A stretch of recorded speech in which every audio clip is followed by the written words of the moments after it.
All right, guys, welcome back to a new teaching. Today we begin with the book of Philippians. And so, as we always do, we always start with an introduction to the book. And it is important. I don't know if I've ever really talked about this, but it's important to kind of do an overall, that's what the introduction is all about, an overall view of the book. And this is what we call a macroscopic inspection of the book. That is, to look at the book as a whole. You read all the way through the book. Normally I would do this, of course, for you guys, but as we all work through it, you read all the way through the book. This gives you an overall, a general idea. That's why we call it macrospective.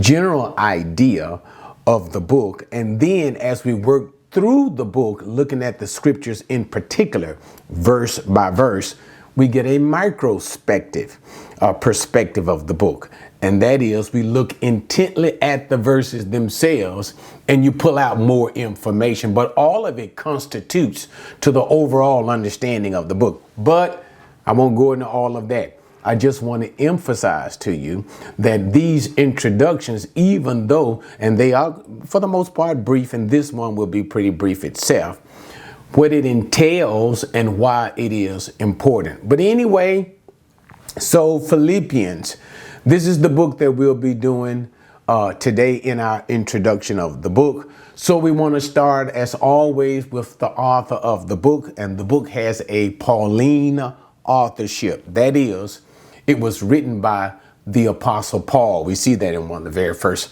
verses of the book itself. And this is not contradicted by a number of people, but this is a generally accepted view that Paul is the author of the book of Philippians. And the date of the book.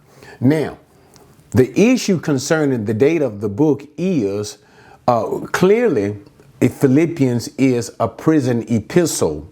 But for which imprisonment is it? And the general idea, or the generally accepted view, to the which I also hold to, is that it was a Roman epistle. That is, Roman imprisonment epistle. That is, Paul wrote this epistle to the Philippians during his first Roman imprisonment, which should give the book a date of around 61, 62, or you can even say 60 to 62 AD. But to be more specific, you can say 61, 62. And it seems that this book was written during the latter part of Paul's Romans imprisonment, first Romans imprisonment, because it appeared that he believed that he would soon be released. I don't know if I should say soon, but the idea of his being released was somehow evident to Paul, was believed by Paul. And this was not seen in certain of his other prison epistles. And we see that as far as these epistles that were written during Paul's first Roman imprisonment, Ephesians, Philippians, this book, Colossians, as well as Philemon.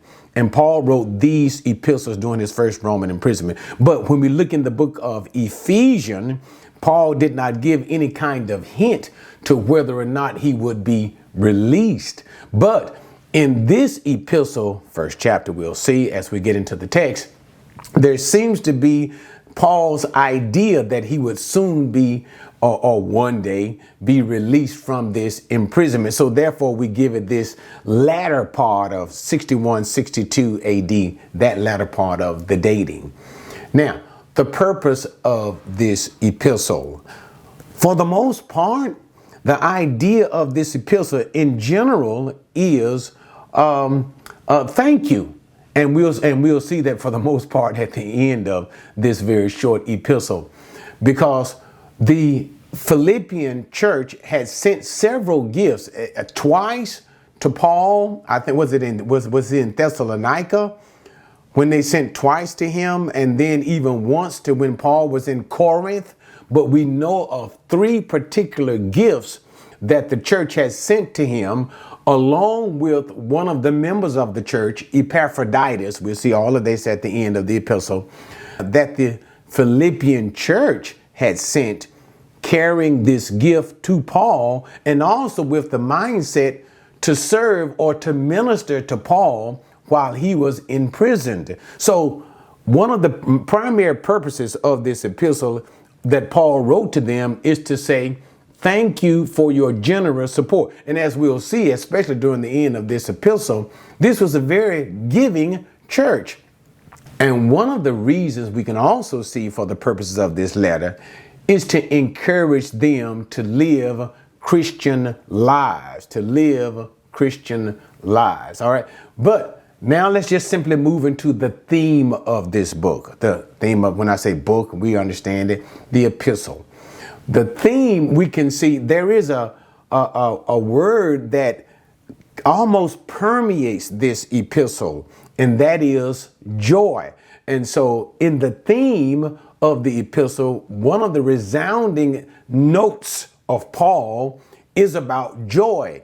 His joy, their joy, joy in the Lord, the joy in their salvation. So this, by the occurrence of this term in so many different types of ways, we understand that Paul is happy and joyous, and he wants these Philippian Christians to rejoice in the God of their salvation, rejoice in their salvation, even to have a sense of rejoicing in their fellowship one with another. So joy or rejoicing is one of the themes. And then another theme in Philippians that also permeates the book is one of humility.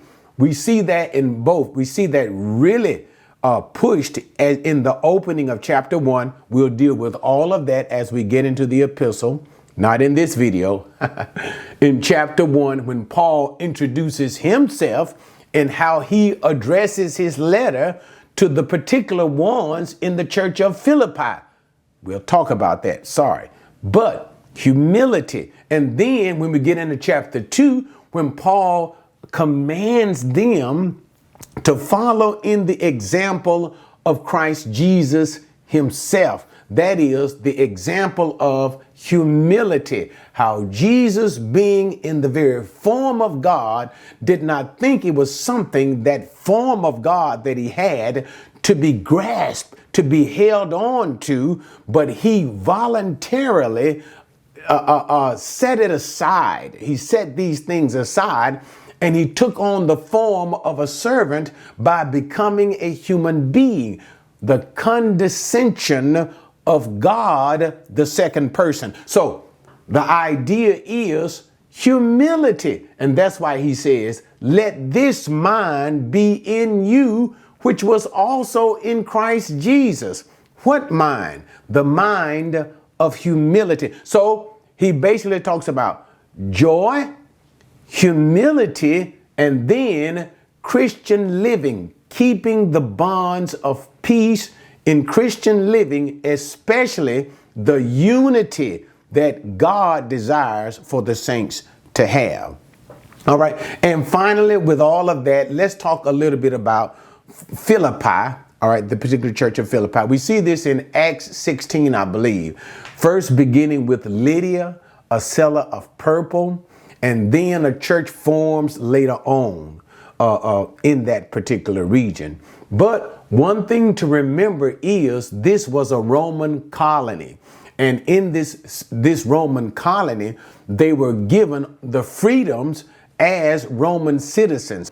So it was a very prosperous place. And because of this place being, how should I say, having been suited with ex-military patriots from the Roman army, it was wealthy. That's what I'm trying to say.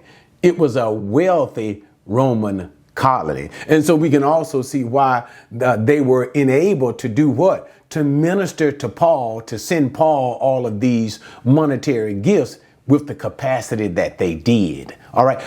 Anyway. Since this is only an introduction, I just simply stop there with the author, the Apostle Paul, the date, roughly 60 to 62 BC, the purpose of the letter, basically to say thank you and to encourage them in Christian living. The theme of the letter, the joy and humility and unity of the church. And we'll stop right there in the introduction with Philippians. All right, guys, see you next time as we get into chapter 1.